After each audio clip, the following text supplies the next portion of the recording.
Kita mulai. Bismillahirrahmanirrahim. Assalamualaikum warahmatullahi wabarakatuh.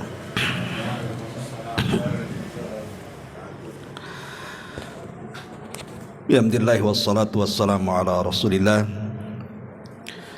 wa ala alihi wa sahbihi wa mawalah wa la hawla wa la quwata illa billahi wa ba'du. Alhamdulillah, segala puja dan puji hanya milik Allah subhanahu wa ta'ala. Salawat dan juga salam kita hadiahkan kepada Rasul kita Nabi besar Muhammad sallallahu alaihi wa ala alihi wasallam. Pembahasan di malam hari ini kita akan membahas tentang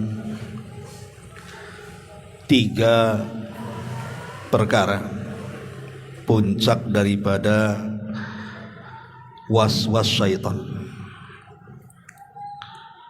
Jadi 3 perkara ini bicara tentang sumber kenapa orang bisa ada was-was dalam hatinya.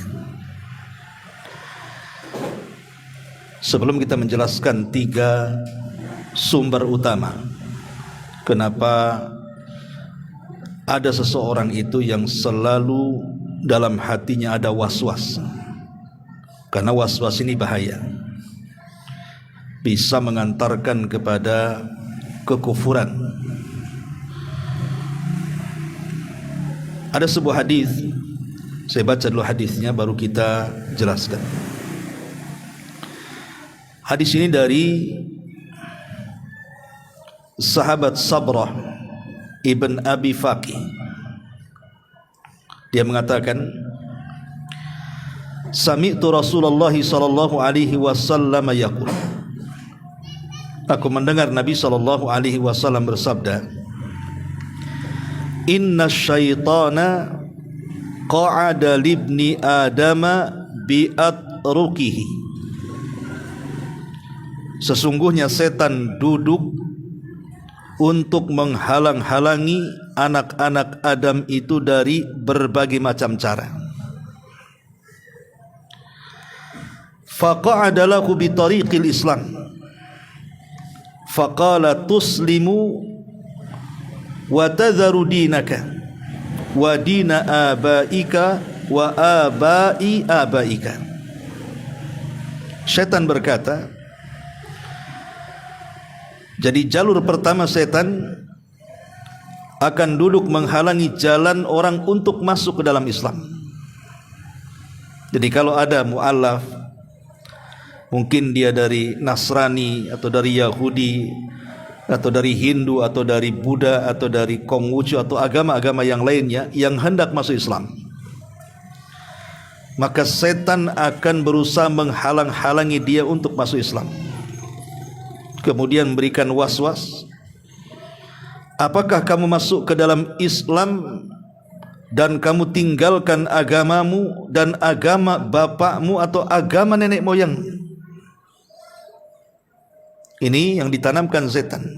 Kenapa kau tinggalkan agama asli? Fa'asahu fa'aslama.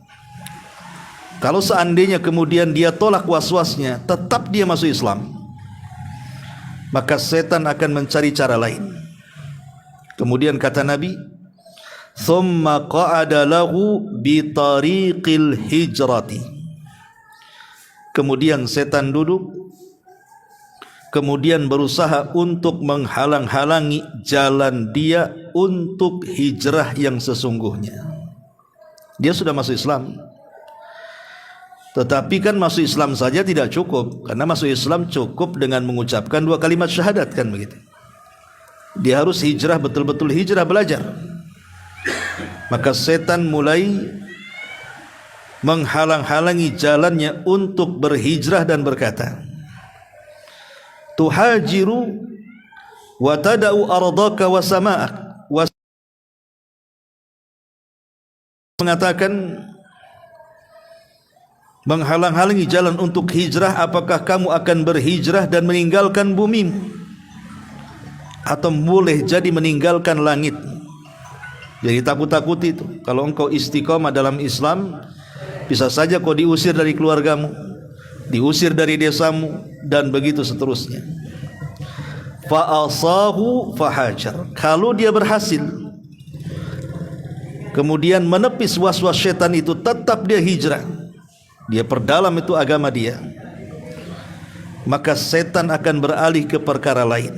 Thumma qa'ada lahu bi tariqil jihad. Mulailah setan menggoda dari jalan jihad.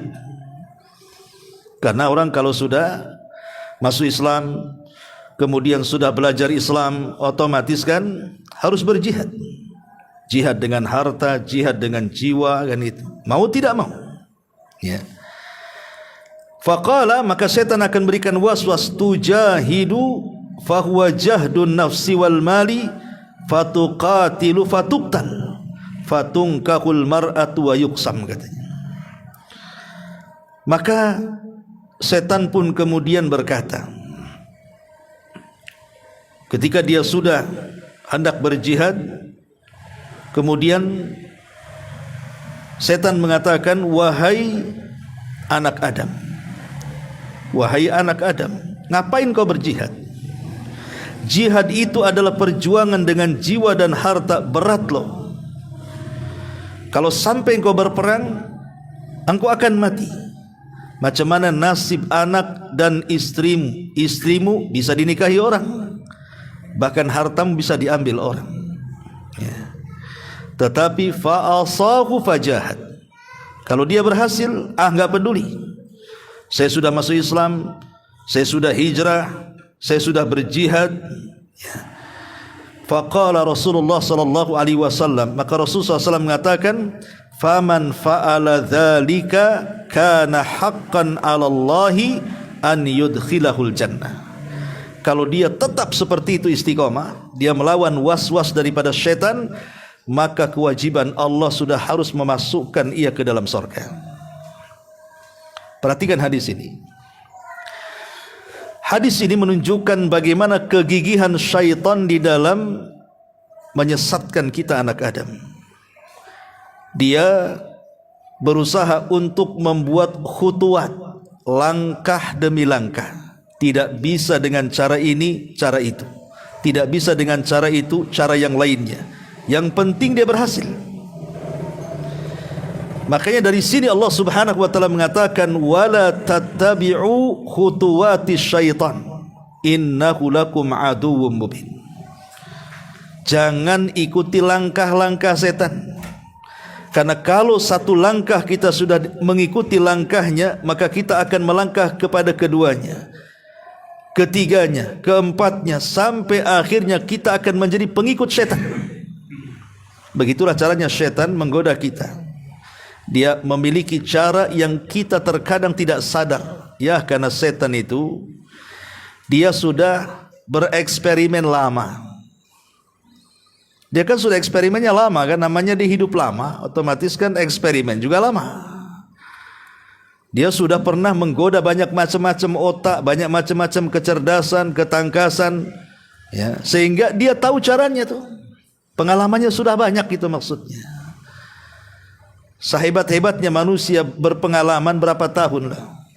Tapi setan kan terus-terusan dia, pengalamannya banyak. Maka dia tahu cara menyesatkan Bani Adam ini.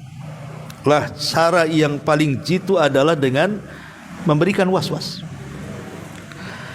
Lalu apa sumber was-was itu? Inilah pembahasan kita, ya. Ma'asyiral muslimin rahimakumullah. Sebelum saya menjelaskan sumber was-was, saya akan contohkan dulu beberapa was-was yang sering terjadi di masyarakat. Seperti apa was-was yang sering terjadi di masyarakat itu? Pertama, berkenaan dengan masalah akidah dulu, ya. Disebutkan dalam hadis Abi Hurairah radhiyallahu an, Nabi sallallahu alaihi wasallam mengatakan, ya'ti syaitanu ahadakum fayaqulu man khalaqa kadza man khalaqa kadza hatta yaqula lahu man khalaqa rabbak fa idza balagha dzalik falyasta'idz billahi minasyaitonir rajim. Kata Nabi SAW, terkadang setan itu datang kepada kita, kemudian memberikan was-was kepada kita tentang hayalan-hayalan berupa pertanyaan-pertanyaan tentang Allah.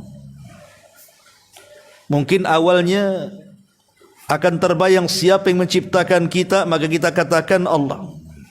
Siapa yang menciptakan langit, kita katakan Allah. Siapa yang menciptakan bumi, kita katakan Allah. Siapa yang menciptakan gunung, kita katakan Allah. Sampai ketika makhluk yang disebut sudah tidak ada, maka terakhir setan akan berikan pertanyaan, lalu siapa yang menciptakan Allah? Ini kalau sudah sampai was-was, berpikir lalu Allah tiba-tiba ada, atau Allah tercipta dari sesuatu. Ini kalau sudah ke situ menghayalnya nih, ya, ini namanya was-was. Ini was-was yang paling bahaya ini. Kalau sudah melamunnya sampai tingkat seperti itu, mengatakan siapa pencipta Allah, maka Rasul mengatakan falyasta'idz billahi minasyaitonir rajim. Segeralah kita ucapkan a'udzu billahi minasyaitonir rajim, berlindung kepada Allah. Kemudian katakan dalam riwayat yang lain, amanna billah, aku beriman dengan Allah Subhanahu wa taala. Ini contoh. Ini was-was yang paling bahaya kalau sudah bicara soal ketuhanan. Ya. Karena kita tidak boleh ragu-ragu dengan Allah Subhanahu wa taala. Karena hayalan yang sampai puncak seperti itu akan mendatangkan keraguan-raguan bagi kita tentang siapa pencipta kita. Kita tidak boleh ragu-ragu. Kita harus yakin Allah itu ada, dan Dia satu-satunya pencipta dan tidak ada yang menciptakan Dia. Qul huwallahu ahad, Allahus samad, lam yalid walam yulad walam yakul lahu kufuwan ahad. Katakan Allah Esa, semua makhluk bergantung kepadanya. Dia tidak dilahirkan dan tidak melahirkan, dan tidak ada yang sekufu setanding dengan Dia. Ini contoh yang pertama. Contoh yang kedua adalah hadis Nabi SAW. Ini dalam bab ibadah. Kita masuk dalam bab ibadah. Tadi bab akidah. Makanya kalau dalam bab akidah itu, ikhwatu fiddin, para ulama mengatakan jangan terlampau dalam memikirkan tentang zat Allah, tetapi pikirkanlah tentang ciptaan-ciptaannya. Tafakkaru fi khalqillahi wala tatafakkaru fi dzatillah. Pikirkan saja ciptaannya, jangan pikir zatnya. Nanti bingung kita. Di situ was-wasnya masuk tuh. Yang kedua, was-was dalam ibadah. Disebutkan dalam sebuah hadis, Nabi SAW mengatakan, ya, inna syaitana wadi'u khutmati ala qalbi ibni Adam, fa in dzakarallaha haras wa in nasya iltaqama qalbah. Setan itu akan menempatkan moncongnya di dalam hati anak Adam. Jika ia berzikir mengingat Allah, maka lupa untuk berzikir kepada Allah, maka setan akan mencaplok hatinya. Disitulah akan ditimbulkan was-was dalam ibadahnya. Maka satu hari ada seorang sahabat namanya Utsman ibn Abil As radhiyallahu an. Itu mengadu kepada Nabi SAW. Dia mengatakan, ya Rasulullah, inna syaitan labisa alayya salati. Rasul, satu hari setan itu pernah berusaha mengganggu solatku. Ya. Maka Rasul mengatakan, dzaka syaitan yuqalu lahu hinzab.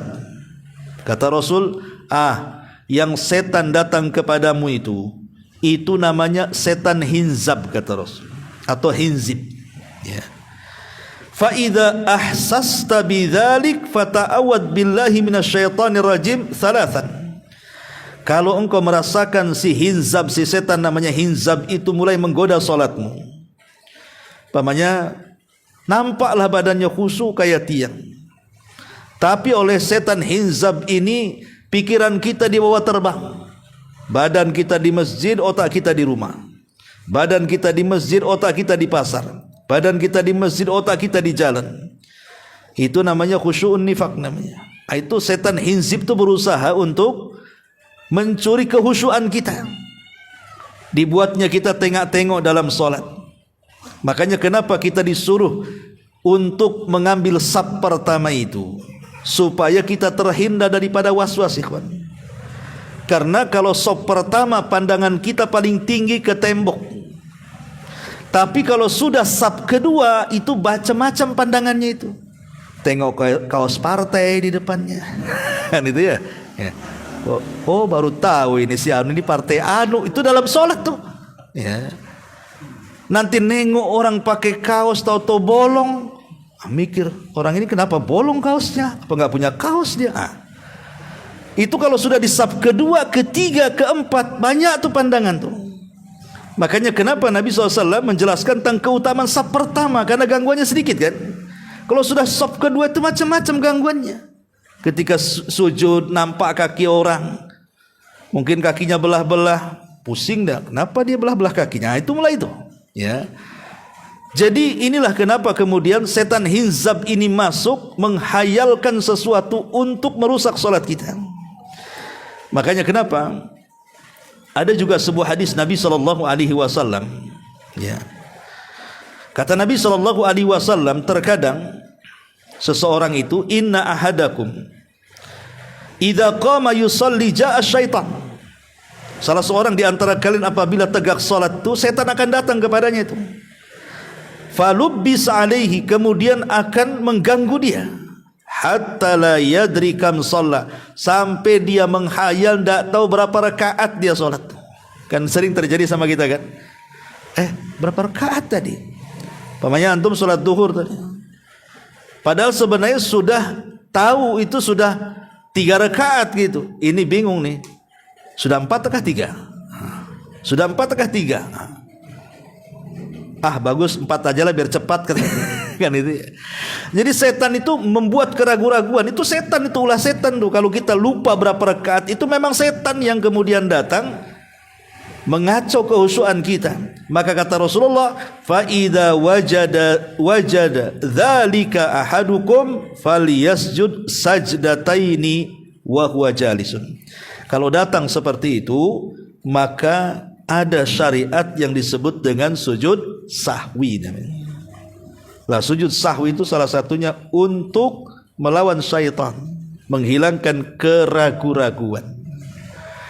Bahkan dalam riwayat yang lain, kalau seandainya kita ini sebelum sholat mencari benda-benda, nggak ketemu tuh, anggaplah kunci motor, di lemari tak ada, di meja tak ada, di atas rak tak ada, dapur tak ada, depan tak ada, ruang tamu tak ada, adalah sholat dululah.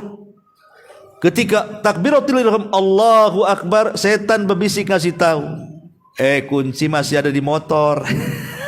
Kan gitu. Itu kan ngasih tahu tuh. Ya.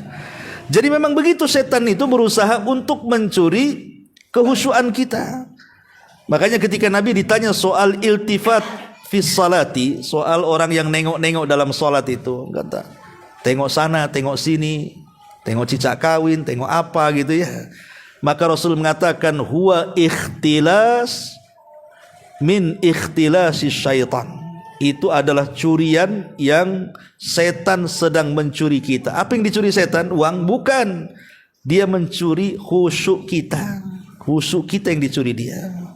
Karena khusyuk itu rukun masalahnya, ikhwan. Dia memang ingin batalkan solat kita dengan cara dibuatnya kita tidak khusyuk dan tumanina. Nah ini sering terjadi. Ini was-was yang seperti ini kan bahaya, ikhwan. Karena bisa bermasalah dengan ibadah kita. Ini contoh yang kedua. Contoh yang ketiga, ya, adalah al-waswas fit taharah. Was-was dalam masalah taharah, ikhwan.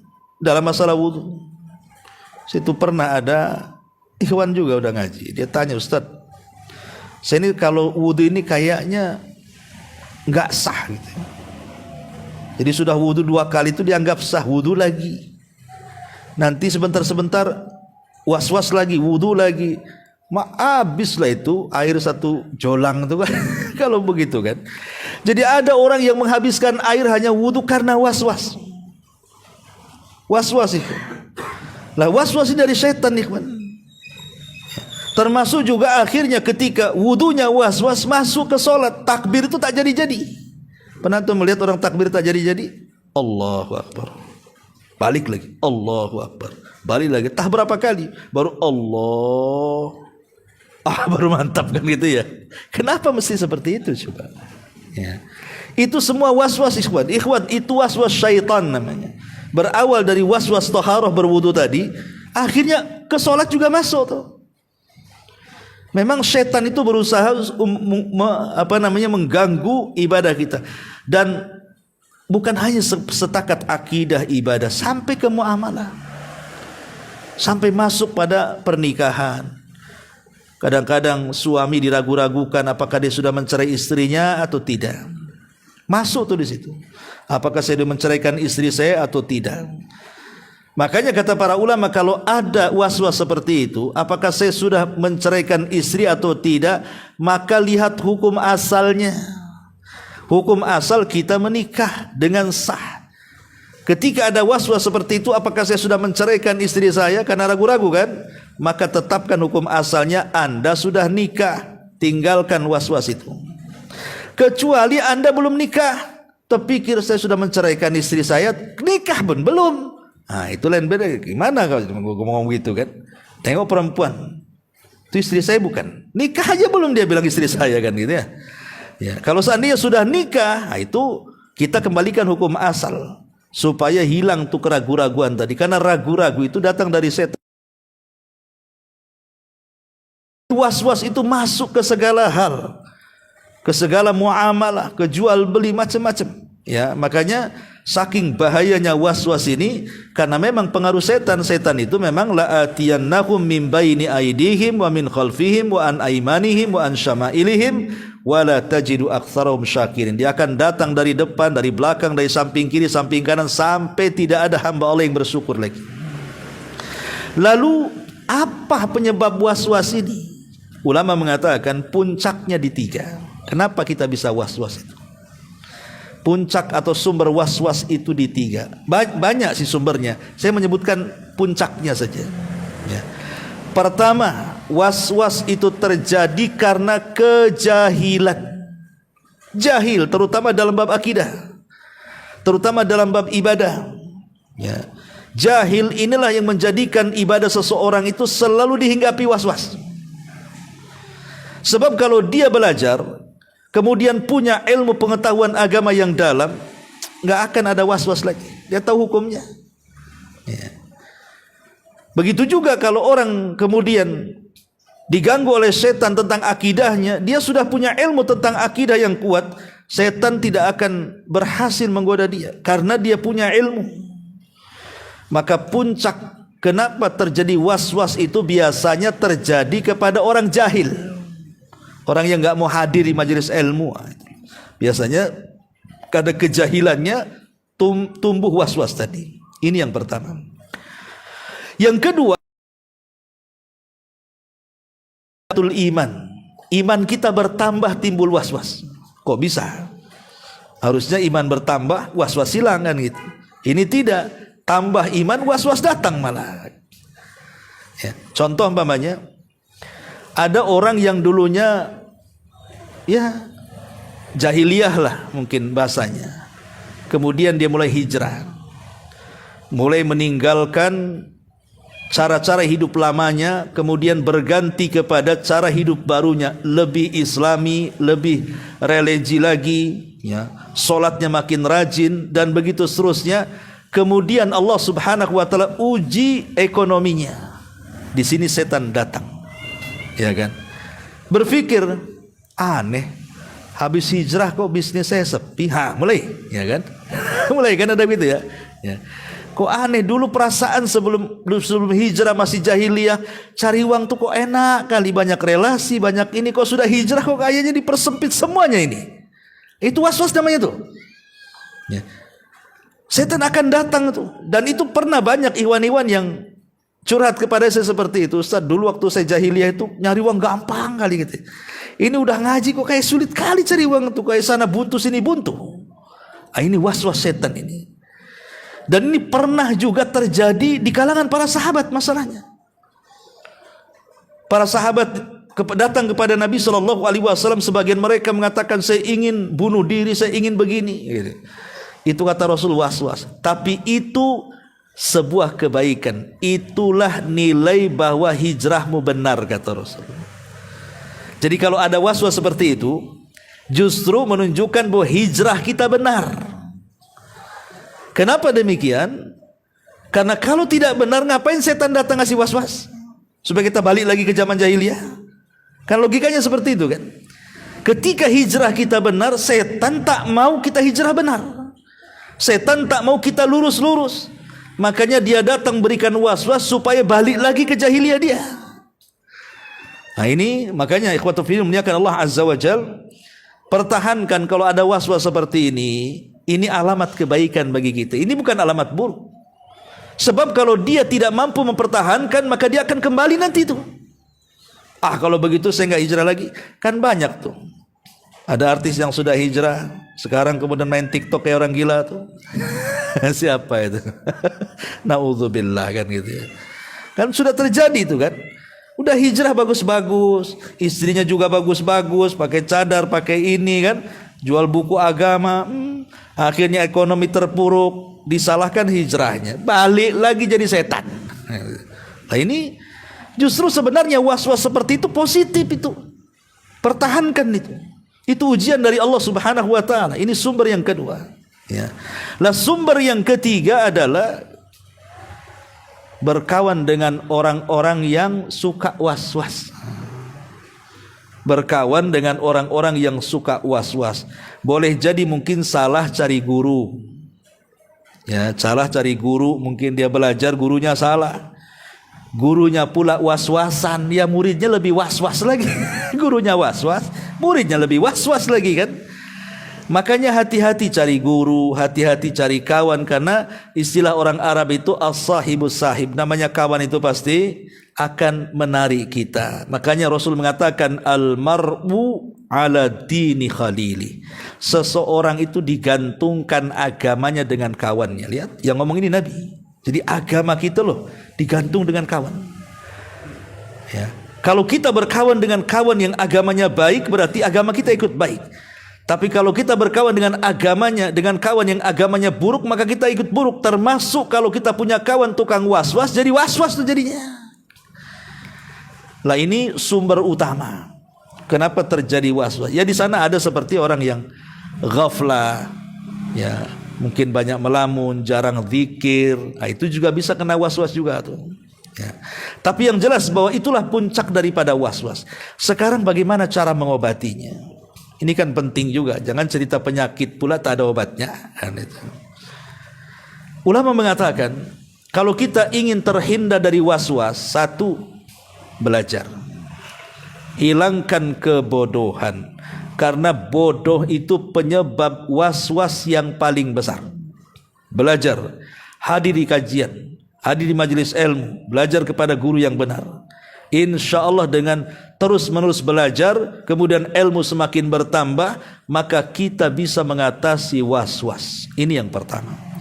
Yang kedua, karena was-was itu dari setan, maka banyak-banyaklah ta'awudz, berlindung kepada Allah Azza wa Jal. Dan itu diisyaratkan dalam Quran. Bukan diisyaratkan lagi, memang diperintahkan dalam Quran. Qul a'udzu birabbin nas. Qul a'udzu birabbin nas. Ya.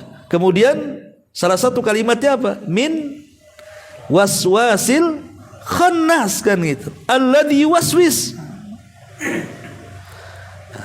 Di sini Allah mengatakan kita disuruh berlindung kepada Rabbnya manusia, Malikin nas, Ilahin nas. Nah, kemudian dari apa? Dari waswas si khannas tadi. Khannas itu setan artinya. Yang tersembunyi, itu maksudnya setan. Jadi memang Allah perintahkan dalam Qul a'udzu birabbin nas itu supaya kita berlindung dari waswasnya si khannas, si setan tadi yang selalu memberikan waswas dalam hati manusia tuh. Maka kalau kita ingin terhindar dari was-was, setiap datang was-was, a'udzubillahi minasyaitonirrajim. A'udzubillahi minasyaitonirrajim. Maka ini yang kedua. Teruslah beristiazah kepada Allah Subhanahu wa taala. Kemudian yang ketiga, karena was-was dari setan, maka sering-seringlah membaca surah Al-Baqarah dalam rumah kita. Nabi SAW mengatakan, man qara'a surat al-Baqarati tanfiru anhu minal baiti. Siapa yang membaca surah Al-Baqarah maka setan akan lari dari rumah. Ya. Dan ingat ikhwatu fiddin, bukan mendengar tapi dibaca. Ya. Bukan mendengar maksudnya antum style murotal gitu ya. Sampai selesai. Terus antum yakin udah nggak ada setannya, udah selesai itu murotalnya gitu. Bukan. Murotal itu tidak berpengaruh kepada setan, ikhwatu fiddin. Tapi kita yang mendengar dapat pahala. Kalau antum mamanya dengar Quran dapat pahala. Tapi itu bukan penjagaan. Karena penjagaan itu harus dibaca. Kita yang baca diniatkan kepada kita. Karena harus ada niat. Innamal a'malu binniyat. Amal itu kan ditentukan niatnya. Ketika kita baca Al-Baqarah, kita ada niat bahwa bacaan Al-Baqarah saya ini untuk mengusir setan. Itu maksudnya supaya amal itu berkualitas. Innamal a'malu binniyat. Amal itu ditentukan dengan niat. Baru surah Al-Baqarah itu akan berasa bermanfaat bagi kita dalam mengusir setan ketika kita baca sendiri. Dan tidak harus sekali duduk satu Al-Baqarah, kan bisa kita cicil pagi, siang, sore, malam, besok lagi, entah 3 hari sekali kita hatam, kan itu Al-Baqarah, kan bisa saja. Ya. Syukur-syukur kalau mau duduk kemudian habis dalam waktu beberapa menit atau 1 jam atau 1 jam lebih kan, enggak sampai 1 jam lah. Ya. Tapi yang jelas bahwa surah Al-Baqarah itu disabdakan Nabi SAW, fa inna akhdaha barakah wa inna tarkaha hasrah wa la tastati'uhal batalah. Siapa yang mengambilnya dapat berkah, siapa yang meninggalkannya dapat penyesalan. Dan kalau kita baca, batalah tidak sanggup untuk menerjang kita. Ulama mengatakan maksudnya batalah di sini artinya sahir, tukang sihir. Tukang sihir atau setan itu, karena tukang sihir kan ada hubungan dengan setan, ikhwan. Maka setan tidak mungkin mampu untuk mengalahkan kita. Maka solusi yang ketiga, perbanyak baca surah Al-Baqarah di rumah. Itu bisa menghilangkan was-was setan. Kemudian yang keempat, kata para ulama, biasakan zikir pagi petang. Itu hisnul muslim. Ulama mengatakan hisnul muslim itu penjagaan atau benteng kita dari godaan setan. Zikir pagi petang itu. Zikir pagi petang itu tidak banyak loh, ikhwan. Antum duduk tidak sampai berapa menit selesai. Ya. Tapi kenapa kemudian ada orang masih malas untuk baca zikir pagi petang? Padahal kalau antum sudah pegang handphone, nongol YouTube itu bisa berjam-jam. 3 jam bisa antum tengok YouTube. Tengok TikTok bisa 3 jam, bukan lebih. Tengok sinetron gitu, bersambung-sambung, bisa tuh sampai 1 hari. Lah ini duduk loh 10 menit baca hisnul muslim, pagi 15 menit sore, mana nggak bisa coba. Itu ketidakbisaan dia duduk untuk membaca zikir pagi petang, ya setan juga tuh. Ya, setan juga yang membuat dia malas. Ya gara-gara dia tidak mendawatkan setan itu setiap hari moncongnya itu dihadapkan ke hati kita tuh. Kalau dia ingat Allah, dia tarik lagi moncongnya. Tapi kalau dia meninggalkan zikir kepada Allah, dia caplok hatinya. Jadilah dia lalai. Ini juga penting yang keempat ya. Yang kelima ya, di antara penjagaan kita dari was-was setan itu juga adalah jangan berkawan kecuali dengan orang yang tidak punya was-was. Pilih-pilih kawan, karena tadi sumbernya dari kawan kan gitu. Maka karena kita sudah tahu sumbernya dari kawan, sumbernya dari guru. Kalau cari guru ya cari guru yang benar. Kalau cari kawan yang benar. Ya, kalau mau baca majalah atau ingin cari sesuatu di Google, bacaan-bacaan agama karena sudah hijrah gitu ya. Kadang-kadang nih ada orang yang mungkin sudah lelah, letih maksiat, ingin tobat. Tapi karena dia tidak tahu cara tobatnya, akhirnya apa? Berselancar dia di Google. Ketemulah paham-paham macam-macam kan. Akhirnya ketemu paham Khawarij jadi Khawarij gitu. Ketemu paham Syiah jadi Syiah jadinya. Itu kan bahaya, ikhwan. Ya. Makanya cari kawan di dunia medsos pun harus baik gitu, jangan asal-asalan. Makanya ini penting juga untuk menangkal daripada was-was. Penting berdoa kepada Allah. Banyak-banyaklah berdoa kepada Allah, minta kepada Allah agar setan itu tidak memberikan was-was kepada kita. Karena doa itu sebuah ibadah dan doa itu senjatanya yang paling kuat bagi seorang mukmin. Kata Rasul, ad-du'a'u silahul mukmin. Doa itu senjatanya orang Islam. Maka inilah di antara solusi-solusi kalau kita terkena was-was asyaitan. Wallahu a'lam bishawab. Ini mudah-mudahan ada manfaatnya. Ini saja yang bisa sampaikan. Kita tutup dengan doa kafaratul majlis. Subhanakallahumma bihamdika asyhadu an la ilaha illa anta astaghfiruka wa atubu ilaik. Allahu taala alam. Assalamualaikum warahmatullahi